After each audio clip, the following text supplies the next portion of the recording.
¿Cómo están? Bienvenidos. Comienza Agenda Distrital y comenzamos saludando al diputado. Diputado, ¿cómo está? Bienvenido al programa. Hola Álvaro, ¿cómo estás? Qué gusto. Gracias a Dios, estoy muy bien Qué bueno. y espero que ustedes también se encuentren bien y muy especialmente nuestros amigos y amigas que están en sus casas y que están viendo este programa. Les deseamos de verdad que estén muy bien. Diputado, una semana crucial por el tema del COVID en nuestra región de la Araucanía y por supuesto usted semanalmente nos entrega este informe semanal que revisamos en el programa. Bueno, la conclusión es que desgraciadamente los números, las cifras, no mejoran. No mejoran y lejos de mejorar empeoran, diríamos, en algunas comunas. De ahí que yo haya escrito una columna en un medio local en donde me preguntaba, ¿tienen sentido las cuarentenas en los términos que se están dando? Porque estamos en plena cuarentena, estamos a punto de cumplir nosotros más 2 meses de cuarentena, otras comunas llevan tres Sí. meses y más, y lejos de disminuir, los contagios aumentan. Ya sé que hay un problema con la irresponsabilidad de las personas, etcétera, etcétera, pero me refiero a mirar el tema más integralmente. ¿Ah?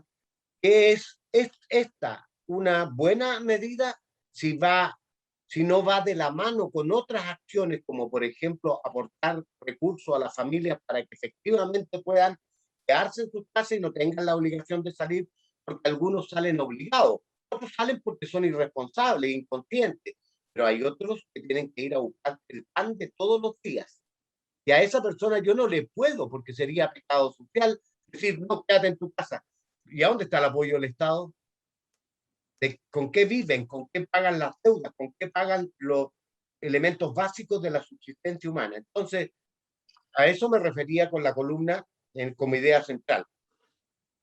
Yo creo que el gobierno no ha estado a la altura, las autoridades, y es legítimo preguntarse, ¿tiene sentido si a nosotros las cuarentenas nos significa que nuestros derechos son limitados a niveles increíbles? Así ¿Qué es. piensas tú? No podemos juntarnos con nuestra familia, no podemos tener libre desplazamiento o de reunión, no podemos tener ocio, uh, no podemos hacer las actividades económicas habituales. Hay tanta gente que tiene sus negocios cerrados.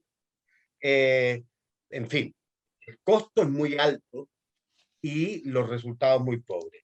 Y si miramos la última semana, esto que estoy diciendo, en el distrito, recordemos que estamos hablando de las 16 comunas que conforman el distrito que yo represento, toda la provincia de Malleco, más 5 comunas de Cautín, la semana que va comprendida entre el 30 de abril y el 7 de mayo, resulta ser que yo destaco de las 16 comunas con destacador, ¿no es cierto?, las que aumentan, y resulta que la semana pasada teníamos 5 destacadas y ahora tenemos 8 destacadas. Y entre esas destacadas, porque aumenta su contagio, está Angol, 234 contagios en una semana. 234, eso es casi 40 contagios por día. Renaico, 108. Renaico es chiquitito, tiene alto nivel de contagio. Coyipulli 123, que se ha mantenido alta siempre. Ercilla subió mucho, 70 contagios. Traiguén subió mucho, 66 contagios, al punto que había estado brevemente en transición fase 2 y volvió a cuarentena. Victoria, 146 contagios en la semana. Lautaro, 197. Vilcún, 106. Claro, naturalmente, esas comunas que yo tengo destacadas, la otra la destaco porque están en rangos más o menos normales para la realidad. Tienen, por ejemplo, Angol tiene hoy día 193 casos activos, Renaico 92, Coyipulli 145. Casos activos son personas que andan contagiando a otras, Claro. porque, potencialmente. Y la pregunta que yo me hago en esa columna es, ¿la trazabilidad es la adecuada? ¿La pesquisa es la adecuada? ¿Y cuántos andan por ahí sin saber contagiando? Ha habido focos en empresas en la comuna. ¿Qué se hizo con esa gente? ¿Se la llevó a residencias sanitarias? ¿Se pesquisaron los contactos estrechos, etcétera, etcétera, etcétera? Son preguntas legítimas que podríamos hacernos, porque cabe preguntarse, ¿por qué? Si estamos confinados, llevamos casi 2 meses y los resultados, lejos de mejorar, empeoran. Así es. Pareciera que cuando estábamos con más libertad había menos contagio, entonces como sin sentido, eso es lo que quería hacer. Pero es malo, en definitiva, y uno tiene derecho a hacer un llamado de atención, de alerta a las autoridades en esta materia. Pareciera que no hubiera cuarentena en Angol al salir, por supuesto, al centro o andar por la avenida, la cantidad de vehículos, de gente que transita. Bueno, piensa tú que hay autoridades que sin tener derecho a dar permiso, dieron permiso indiscriminadamente a todo Claro. tipo de cosas. Ujú. El único que puede dar permiso es la autoridad sanitaria y eso se hace en la comisaría virtual y no hay Así más. es. Ujú. Pero bueno, entonces pasan cosas y después decimos que por qué pasan estas cosas y lo peor es que le echamos la culpa a la gente cuando en realidad no asumimos que hay cosas que no se están haciendo bien, a mi entender. Perfecto. Diputado, vamos con algunos temas que se han discutido en el Congreso, en Valparaíso. Vamos con una información que tiene que ver que la sala, diputado Venegas, aprobó y despachó al Senado el proyecto originado en una moción parlamentaria que busca definir estándares, diputado Venegas, estándares laborales adecuados para quienes laboren en plataformas digitales de servicios, de modo de superar la actual desprotección que enfrentan, por ejemplo. Claro. Bueno, el mundo está cambiando, el desarrollo tecnológico está generando realidades que ni siquiera soñábamos Así es. hace mucho tiempo. De hecho, este hecho que tú y yo hoy día estemos haciendo este programa de manera a través de vía online, ¿no es cierto? Que no estemos en el estudio como hacíamos antes, mirándonos a la cara, es una demostración de esto. El teletrabajo vino para quedarse. Hacer así es una obligación hoy día. Y el uso de plataformas tecnológicas que desarrolla la industria de la informática ha generado nuevos empleos, nuevas realidades. Y ahí tenemos, por ejemplo, el transporte público. Tenemos empresas como Uber, Cabify y otras. En el ámbito del comercio y del retail tenemos, ¿no es cierto?, la aparición de estas plataformas que permiten contactar a un cliente que necesita comprar un bien o servicio de una empresa que lo provee. En el medio hay una persona que tiene que hacer la entrega de ese bien. Eso es lo que llamamos despacho a domicilio en el anglosajonismo delivery. Porque a nosotros nos encanta usar palabras inglesas. Ya, bueno, el cuento es que esto ha significado que hay estas plataformas se han extendido por el mundo y hay una enorme cantidad, estamos hablando de algunas más conocidas. Y el punto es que esas plataformas, que son normalmente empresas que las desarrollan en el extranjero, ¿no es cierto?, y que las colocan a disposición y se hace una suerte de contrato, hay una desregulación enorme que incide en que hay una fuerte explotación de la gente que trabaja para esas plataformas.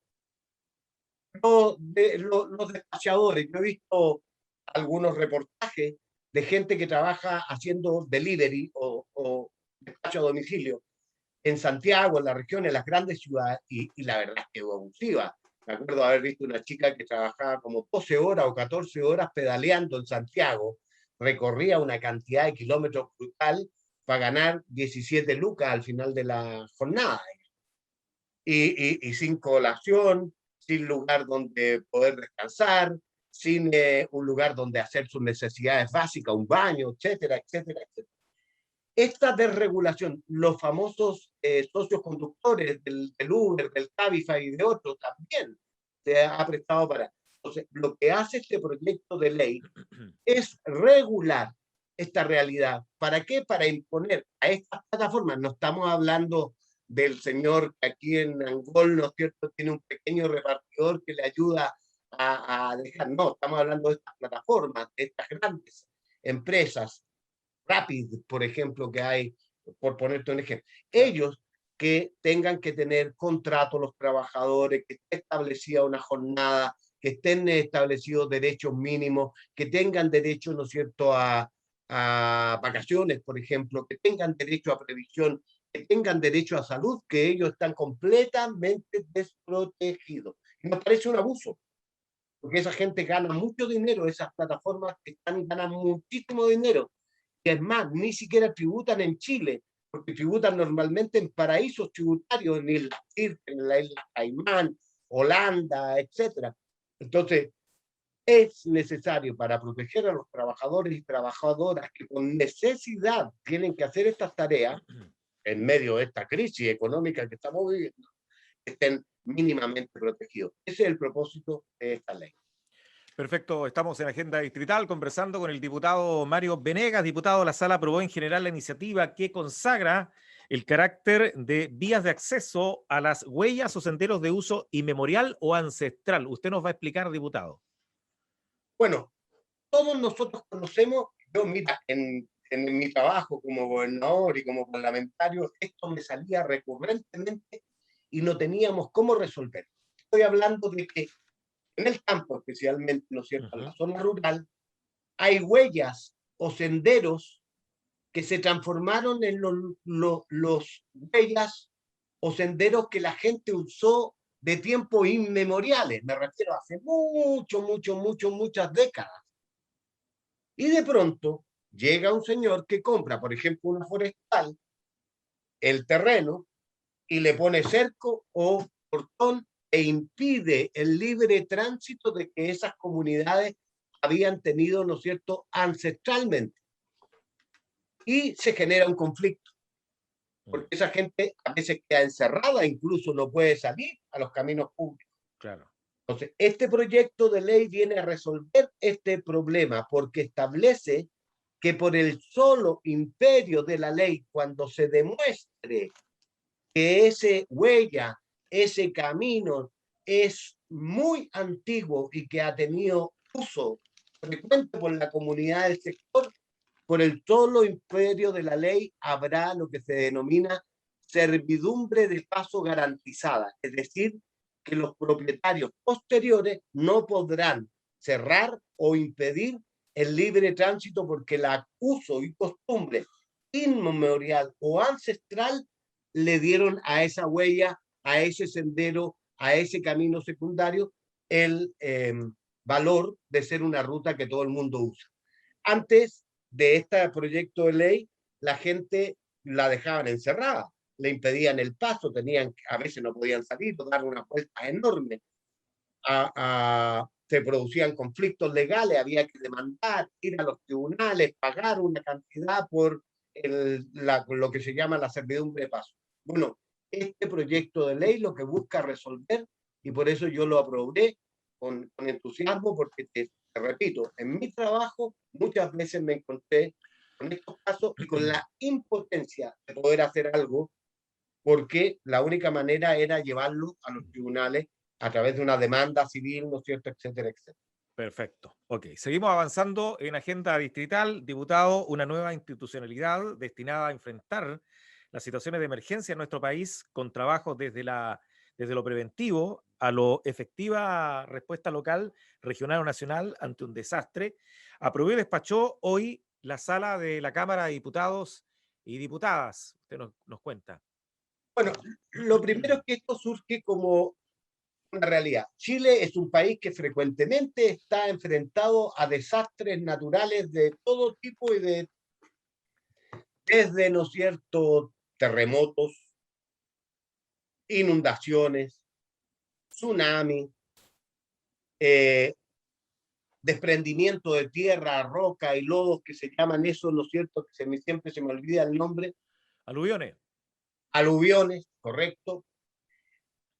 Y nosotros actualmente tenemos como organismo de respuesta frente a los desastres naturales a la ONEMI, que es la Oficina Nacional de Emergencia. Pero ¿cómo está concebida la ONEMI actual? Como una institución que lo que hace es responder más o menos bien o mal, regular, cuando ya el desastre se ha producido. Y para eso la ONEMI tiene ahí acumulada cosas, ¿no es cierto?, por ejemplo, a veces tiene mediaguas de emergencia cuando se producen incendios enormes, tiene alimentos, tiene frazadas, tiene cosas.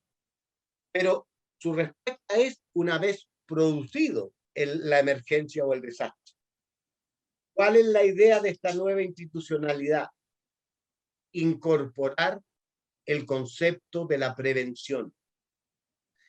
Que la nueva institucionalidad se adecue a no solo responder después de que se produce el desastre, sino que tenga una mirada de prevención anterior. Y, por ejemplo, diga, mira, estos terrenos cercanos a un río, cercanos al mar, no se puede construir aquí viviendas porque son de alto riesgo. En esta ladera de estos cerros no se puede, ¿no es cierto?, construir porque hay un gran riesgo de que vengan aluviones, porque ven, como pasó ahí en Santiago, en la región metropolitana, en el Cajón del Maipo, ¿te acuerdas? Hace muy poquito. Muchas casas destruidas, pero la gente se sigue emplazando en los cauces de antiguos ríos, se sigue desplazando en lugares en donde hay riesgo inminente. Bueno, este es el enfoque que tiene que cambiar y por eso ya no va a ser responder cuando el desastre se produjo, sino que prevenir. Y para eso hay que coordinar a todas las instituciones, bomberos, ¿no es cierto?, la gente de los servicios públicos, carabineros, Fuerzas Armadas, etcétera, etcétera, para que haya esta actitud preventiva.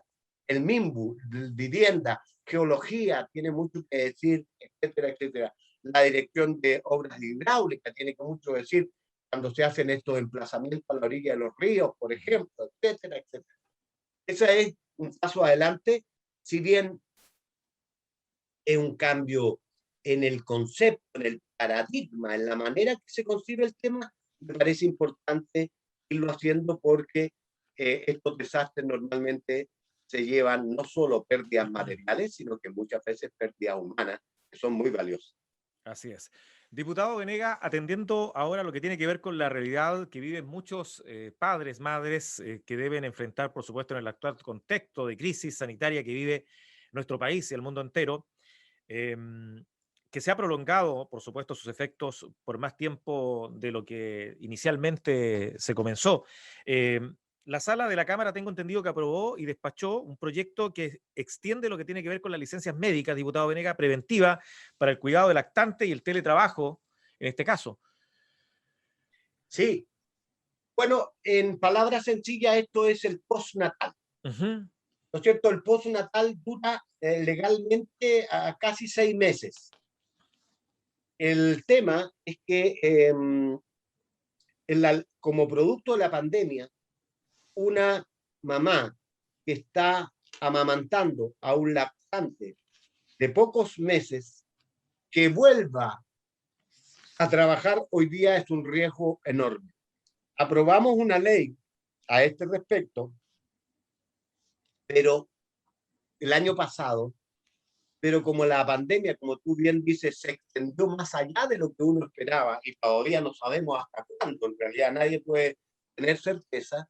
Entonces lo que se hace es que esa ley ya aprobada, que extiende el postnatal en 90 días inicialmente, se extiende a 150 días. Las mamás que están en esas condiciones pueden, ¿no es cierto?, solicitar la prolongación de su postnatal. ¿Para qué?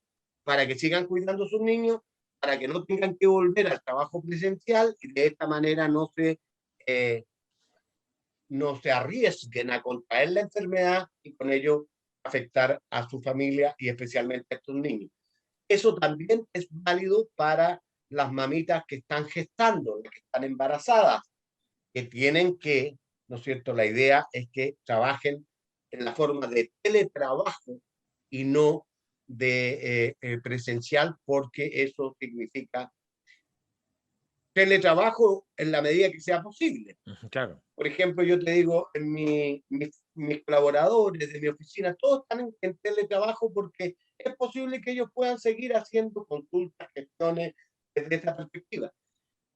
Pero hay otras tareas que es medio difícil, por eso digo, cuando sea posible, ¿ya?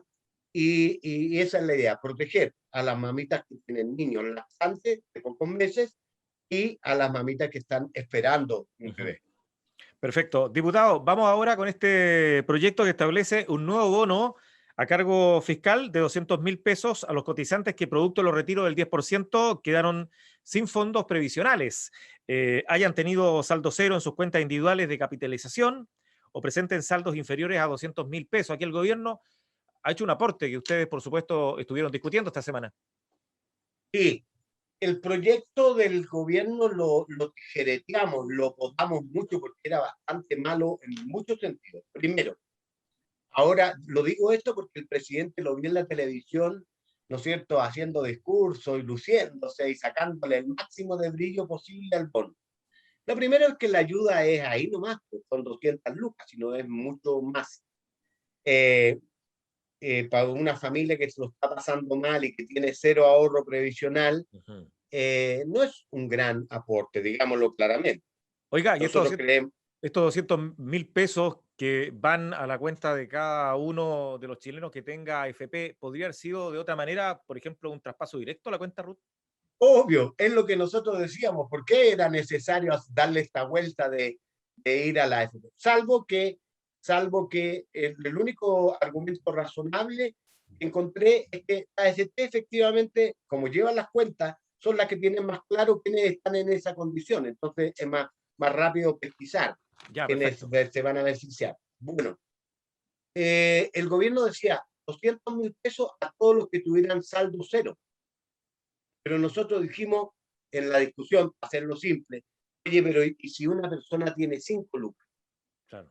Le quedan 5, o 20, o 30, o incluso 100. ¿Está en mejor condición que el que le queda cero? Están casi igual, pues si 100 no significa nada para efectos. Entonces dijimos, nos parece justo que sea no solo al que tenga 0, sino que a todo aquel que tenga menos de 200.000 pesos reciba este bono. Es por única vez, ojo, un bono por única vez. El proyecto del gobierno también llevaba incorporado la idea de que el tercer retiro y los retiros que se han hecho se recuperen por parte del afiliado. ¿De qué manera? Aportando adicionalmente un 1% más, 2% en realidad, sobre su renta, 2% de su renta. Un 1% lo ponía el sostenedor, el otro 1% lo ponía el Estado, el Estado de Chile, todos nosotros, en definitiva, con nuestros recursos, con nuestro impacto. Pero el problema que tenía eso es que nosotros, ¿a dónde iban a parar ese 2%? A la AFP. Y nosotros decimos, ¿cómo si la AFP es tan seriamente cuestionada? Queremos cambiar ese modelo, queremos cambiarlo. ¿Cómo le va a poner el gobierno? Claro. Era como una reforma encubierta que le quería volver a pasar dinero el presidente de la República a la AFP. Así que eso lo rechazamos de plano y solo se aprobó el bono de 200.000 pesos para, ya no solo para los que tengan 0 pesos, sino que para todos aquellos que se hayan quedado con ahorros previsionales en sus cuentas inferiores a 200.000 pesos. Perfecto, los diputado. pueden retirar, ojo, Álvaro, Perfecto. Eventualmente, por eso es que no tiene mucho sentido la ayuda del gobierno y son improvisaciones malas, porque si lo pueden retirar, ¿le va a ayudar algo para su pensión futura? Nada. Lo va a retirar. Entonces, además, 200.000 pesos hoy día para una pensión futura es nada. O sea, por eso es que hay que cambiar el sistema y por eso es que nosotros creíamos que esta ayuda debiera ser de otra manera y más directa. Un ingreso universal de emergencia, le llamamos. ¿Ah? Que tiene que ser una cosa del orden de que una familia esté la ayuda tiene que estar por encima de la línea de la pobreza. Eso es más o menos 100.000 pesos por cada sujeto en el hogar. Entonces, por ejemplo, si una familia tiene 4 integrantes y recibe un aporte permanente del Estado de 400.000 pesos mensuales por lo que dure, ¿no es cierto?, la emergencia. Bueno, eso cambia las cosas. Ese señor te puede quedar en la casa y decirle, señor, usted no me sale por ningún motivo, porque ya no tiene el argumento que tiene que salir acá a buscar dinero para... Y ahí podríamos controlar de una mejor manera la pandemia. El gobierno no ha querido entender eso. Es por eso que yo sostengo que hay errores. Las cuarentenas son una limitación de nuestra libertad, pero no están siendo un buen instrumento para combatir el COVID. Perfecto. Don Mario, voy a leer textual. Dice, definir condiciones y medidas de protección para el retorno gradual y seguro al trabajo.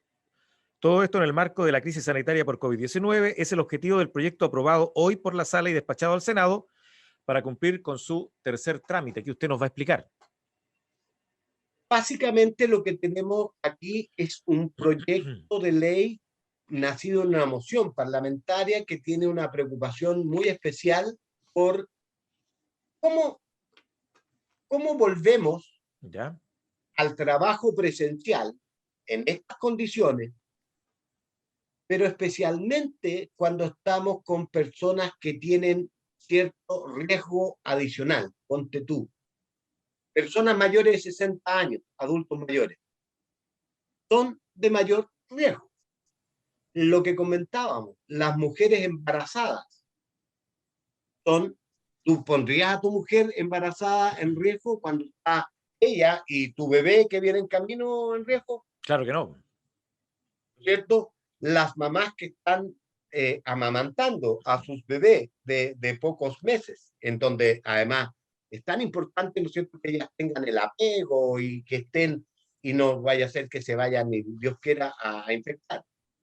Las personas que tienen enfermedades de base, como diabetes, hipertensión, ¿no es cierto?, problemas de su sistema inmunológico que lo hace débiles frente a cualquier infección, la gente que padece cáncer, la gente que tiene discapacidades de cualquier naturaleza, etc. ¿Se puede a esa gente obligar a volver presencialmente? A nuestro juicio no. Y entonces, ¿qué dice este proyecto? Le solicita a los empleadores, les impone por ley que cuando sea posible a todas estas personas se les coloque a trabajar a distancia o a través del teletrabajo. Y si no es posible eso, entonces, porque las actividades no lo permiten, que a estas personas con esos niveles de riesgo se las ubique en tareas que no les signifique tomar contacto con personas, con muchas personas, porque eso aumenta el riesgo. Por ejemplo, no vas a poner una persona a esa atender público, por ejemplo, porque ahí tiene altas posibilidades. Eso es exactamente lo que plantea este proyecto de ley. Es un proyecto de ley que busca, ¿no es cierto?, dar una regulación y proteger a las personas que están más expuestas a eventualmente y que tienen más riesgo la eventualidad de contagiarse con el virus. Perfecto. Seguimos en Pueden agenda. morir. Así es. ¿Mm? Seguimos en agenda distrital conversando con el diputado Mario Venegas. Tenemos muchas preguntas más que hacerle al diputado. Diputado, tengo entendido que por 73 votos a favor, 62 en contra y 6 abstenciones, la sala aprobó en general el proyecto de boletines 14.173 y 14.174, que declara los días 15 y 16 de mayo de este año 2021 como feriado obligatorio e irrenunciable. Aquí usted nos va a destacar qué pasa con el comercio y todo aquello. Tú te fijas que la votación fue muy estrecha, Sí, 76 votos a favor, 60 y tanto en contra y unas cuantas abstenciones. así es. Eso lo que deja en evidencia es que aquí no había una unanimidad. Ya. Había opiniones encontradas sobre esta materia. ¿Qué dice el proyecto de ley? Que es una moción parlamentaria. Dice que para la elección que tenemos el día próximo, 15, la próxima semana de La hecho, próxima, sí. 15, 16 de mayo, se Uh-huh. declare esos días como feriados irrenunciables. Eso significa que los pequeños negocios, los grandes negocios, no van a poder abrir. Y solo podrán abrir aquellas actividades que se declaran estrictísimamente esenciales, como son las ¿Farmacia? farmacias, por Uh-huh. ejemplo, las gasolineras, las Ya. que venden combustible, y creo que alguna otra actividad, como por ejemplo en el área de la salud, que ahí hay turnos necesarios, etcétera. Sí. El resto, los negocios cerrados. ¿Para qué? dicen los autores, para que haya libertad y tranquilidad de que los ciudadanos y ciudadanas puedan ir a votar en esa elección que va a tener 2 días, sábado y domingo, y que es una elección, por cierto, muy importante, porque elegimos a los alcaldes, los concejales, gobernador regional, constituyentes. Entonces es una elección particularmente importante. Pero ¿por qué habíamos, entre ellos me contaba yo que tenía dudas? Porque este es un golpe a la pequeña y mediana empresa.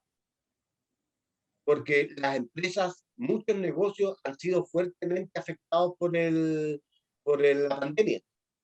Y entonces cerrar 2 días es un golpe. Me lo dicen. Yo converso con mis amigos comerciantes, con pequeños comerciantes que dicen, oye, la cuarentena, si tú no eres de esos comerciantes que venden cosas, bienes y servicios esenciales, estás obligado a estar cerrado. Claro. Por ejemplo, todo el mundo de los hotelerías, los restaurantes, las tiendas de, no sé, de regalos, de juguetes, de joyerías. Joyería, en fin. Entonces, esa era la duda. ¿Cuánto impacta a la pequeña y mediana empresa que está desparramada por todo Chile, ¿no? Y porque además nunca que cuando hemos tenido elecciones se ha declarado feriado, irrenunciable. Al contrario, siempre han sido días laborales normales para aquellos que tienen que hacer el trabajo, y lo que sí establece la ley es que los empleadores tienen que darle facilidades a sus trabajadores y trabajadoras para ir a votar. Así es. Que cumplan con su deber, ¿cierto? Bueno, finalmente, dada la importancia de esta situación, yo voté favorablemente después de pensarlo mucho y se aprobó. Y así va a quedar por lo menos lo que aprobó la Cámara, tiene que verlo el Senado, es que el día 15 y 16 sería feriado irrenunciable, de manera que todos los negocios, supermercados y todas esas cosas estarían cerrados. Perfecto, diputado.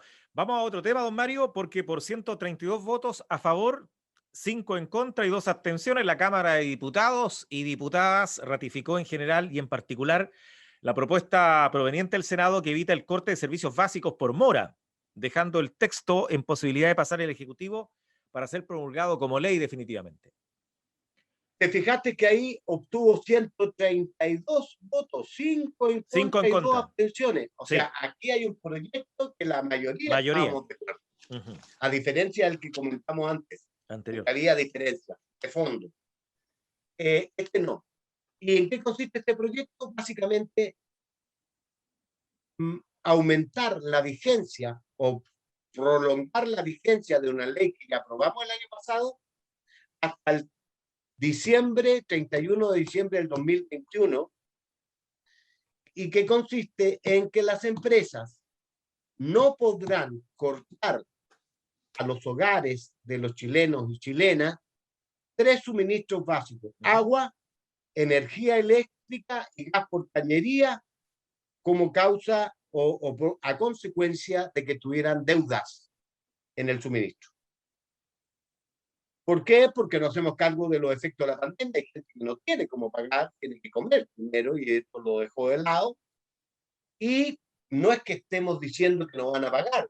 Claro. Lo que dice la ley es que las empresas podrán, ¿no es cierto?, prorratear esa deuda y cobrarla en cuotas mensuales, que la primera ley establecía 36 meses, ahora hasta 48 meses para que la cuota salga un poquito más pequeña y entonces la gente pueda pagarla. ¿Eh? Esa es la idea. Lo concreto es que el bien jurídico que estamos defendiendo es que la gente no se quede sin estos vitales elementos: agua, energía eléctrica y gas por cañería, que se da mucho en muchas ciudades del país y que son vitales para la subsistencia humana. ¿Por qué? Porque, bueno, no han podido pagar, pero no han podido pagar por los efectos de la pandemia, no porque no han querido, ¿no? Esa es la idea. Perfecto, diputado. Diputado, nos quedó pendiente la semana antes pasada despedir a nuestra amiga Yolanda Ortega, una destacadísima dirigente de nuestra comuna que ha partido a los brazos del Señor. y también a dos grandes amigos de su oficina y camarada suyo, Irma Gómez, más conocida como la Mami Irma, y Juanito Carrasco. Una gran pena estas trágicas partidas que hemos tenido en el último tiempo. Sí, yo tenía deuda con la familia, amigos y conocidos de Yolanda, porque por diversas razones no pude ir a su funeral a despedirla como hubiera sido mi deseo. Porque Yolanda, yo la quería mucho, la respetaba mucho y la conocía desde hace mucho tiempo. Yola era, cuando yo era un adolescente, ella ya era jefe de scout de un grupo al que yo también formé parte en algún tiempo, que era Nahuelco, que trabajaba ahí al lado de la iglesia Inmaculada Concepción. Y yo la conozco de esa época y cuando era funcionaria del municipio y siempre ligada a la actividad. Luego la conocí, la reconocí cuando yo comencé mi actividad pública como gobernador, como presidenta de la Junta de Vecinos de Alemania número 3, luego como presidenta del Consejo de Unión de Comunidad Comunal de Juntas de Vecinos, en el COSOC y en tanta actividad donde Yolanda siempre estuvo presente, destacó su apoyo, su generosidad, su dedicación, y yo la consideraba una gran amiga, creo que era recíproca. Entonces me dolió mucho su muerte, porque además ella sufrió un aneurisma, un ataque cerebrovascular. No falleció como consecuencia del COVID, como algunos pudieron haber pensado, sino que por el producto de eso. Lo lamento mucho, lo lamenté profundamente y quiero pagar esa deuda usando este medio para decirle a sus familiares, a sus conocidos, a sus amigos, ¿no es cierto?, que me uno al dolor de su partida y le entrego mis más sinceras condolencias a su familia. Y también, como esta pandemia nos ha golpeado mucho, bueno, tuvimos que, así como perdimos ayer a Margaret, producto del COVID, Margaret Molina me refiero, esta vez perdimos a una mujer que yo quería mucho. La quería porque era una mujer extraordinariamente dulce y a mí me quería mucho a través de sus llamadas, WhatsApp, etcétera. La mami Irma, una mujer de esfuerzo. Irma Gómez, una mujer que llegó de la región metropolitana, que se estableció aquí, en su vida pesada, trabajó como temporera y viendo las condiciones agrupó a las temporeras para llevar ese trabajo con dignidad y crearon una agrupación de temporeras y ella fue la presidenta. Y yo muchas veces compartí con ella las actividades que hacían, etcétera, etcétera. Eh, y se fue producto del COVID, desgraciadamente. Una gran pérdida, dejó 5 hijos, sus hijas más jóvenes. A ella la pude acompañar, la pude despedir en nombre mío, personal y del partido. Eh, y bueno, fue una pérdida muy notable. Y también se nos fue un gran camarada, un hombre maravilloso, Juanito Carrasco, que todo el mundo lo conocía porque él fue funcionario de la Inspección del Trabajo por años de años, y también un destacado dirigente deportivo del sector de las acequias allá Claro. ¿no es cierto?, en el barrio este.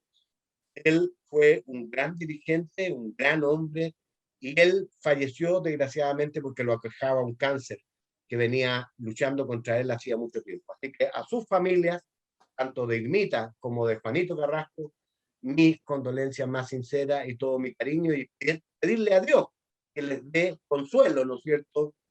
Porque es siempre una pérdida muy dolorosa. Por supuesto, nos adherimos al dolor de estas pérdidas que ha sufrido Angola en el último tiempo. Destacados angolinos. Diputado, estamos a una semana de lo que se vienen las elecciones y por supuesto no da lo mismo por quién votar, pues. Nunca da lo mismo, pues, querido Álvaro.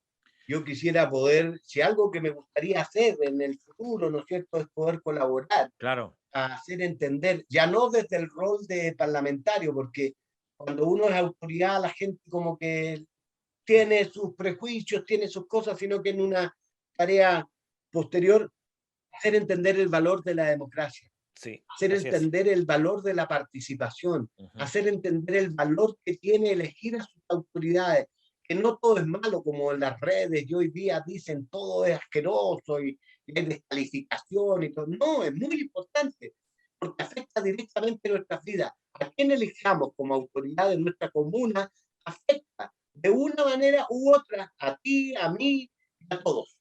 Diputado. Entonces tenemos que elegir bien. Sí, tenemos que, el próximo fin de semana vamos a tener que elegir al alcalde, sí. digo alcalde porque solo hay candidatos varones, a los concejales o concejalas de nuestra comuna. ¿Qué es lo que tiene que pensar uno? Tiene que pensar en la persona que sea la más capaz, la que tenga las mejores condiciones, la que tenga el conocimiento, la que tenga la experiencia para conducir los destinos, ¿no es cierto?, de un municipio que va a tener una tarea muy compleja porque vamos a tener la pandemia que nos va a seguir, ¿no es cierto?, afectando la post-pandemia. Piensa tú, Álvaro, lo que significa preocuparse de la gente que quedó con secuelas, de la gente, de los funcionarios del área de la salud primaria, los problemas de salud mental que hay allí. Piensa tú en todos los comerciantes, en toda la gente que se ha visto afectada. Tiene que haber una política y un programa desde el municipio, post pandemia le llamo yo, para poder, ¿no es cierto?, enfrentar y colaborar y ayudar a traer recursos de todo tipo para poder salir adelante, porque hay mucha gente que perdió el trabajo y necesitamos recuperar esos empleos. Así es. Los concejales son muy importantes porque los concejales y concejalas tienen que fiscalizar los actos del alcalde. Cuando no hay un buen consejo, el alcalde puede hacer cosas que incluso transgreden la legalidad, puede hacer mal uso de los recursos que son de todos. Y en consecuencia la labor fiscalizadora de los concejales es muy importante. Entonces elija gente seria, capaz de no dejarse comprar por una pequeña preventa y no hacer su pega, porque eso no nos sirve a nada. Así es. Tenemos que elegir al gobernador regional por primera vez, un gobernador regional, una autoridad que no elegíamos, no habíamos elegido, que no existía antes. Bueno, yo tengo mi candidato en este caso clarísimo, ¿no es cierto?, como de nuestro sector es el ex senador Eugenio Tuma, que yo creo que tiene la experiencia, tiene la solvencia, tiene la capacidad, ¿no es cierto?, para representar adecuadamente a nuestra región. Y en el ámbito de los constituyentes, en la otra elección, porque vamos a tener 4 votos, ¿no es cierto?, es elegir a los hombres y mujeres que van a hacer esa tarea tan importante que la redacción de la próxima constitución que todas, o la mayoría, para ser exacto, quiere, ¿no es cierto?, que es redactar las normas generales que van a regir esta alianza política entre el Estado y los ciudadanos. Y eso tiene que ser gente muy capaz. Entonces yo les invito, primero, a dar su opinión, a informarse, a elegir a los mejores. Y voy a decir una cosa que es muy clara. Si usted ayer estuvo por el apruebo, bueno, tiene que elegir candidatos que estén en esa área del apruebo. ¿Cómo va a elegir a un señor que estaba por el rechazo? Y ese señor, cuando estuvo por el rechazo, lo que quería era que la constitución de Pinochet no se cambiara. Claro. De manera que si usted lo elige a una persona de derecha, ¿no es cierto?, que estuvo por el rechazo, evidentemente lo que va a usted a elegir un señor que va a ir a trabajar allí para que la constitución no se cambie significativamente, sino que se mantenga como está. Y si bien la constitución no resuelve los problemas de salud, de educación, de pensiones, lo que hace es que genera el marco, ¿no es cierto?, normativo en el que nos movemos. Y en consecuencia es muy importante. Y por eso yo quiero invitarlos a votar. Vaya a votar. Vaya a elegir bien la autoridad local. Vaya a elegir bien al próximo gobernador regional. Vaya a elegir bien a los constituyentes que van a hacer esta tarea histórica también. Por primera vez, el pueblo y sus representantes escriben la constitución que nos regirá. La casa común de todos. Entonces yo creo que no hay por dónde perderse. Sí, hay riesgos, pero están controlados. Van a haber medidas de sanitización. Nada indica que participar con las debidas cuidados en una elección pueda aumentar el riesgo de contagio. Así es, diputado, clarito como siempre. Gracias por entregarnos mucha información a través de Agenda Distrital y nos reencontramos el próximo fin de semana. Un abrazo grande. Si Dios quiere. Ahora, yo creo que el próximo fin de semana por el tema legal no vamos a hacer el programa, ¿no es cierto? Porque estaremos atentos a las elecciones. Ustedes tienen que cumplir un rol también allí. De transmisión, claro. De manera que post elecciones vamos a estar comentando. Analizando todo. Todo. El distrito, a nivel nacional, regional, provincial. Y ojalá celebrando una buena decisión de los ciudadanos y ciudadanas. Gracias, diputado. Que tenga buena semana. Nos vemos. Un abrazo, que descansen.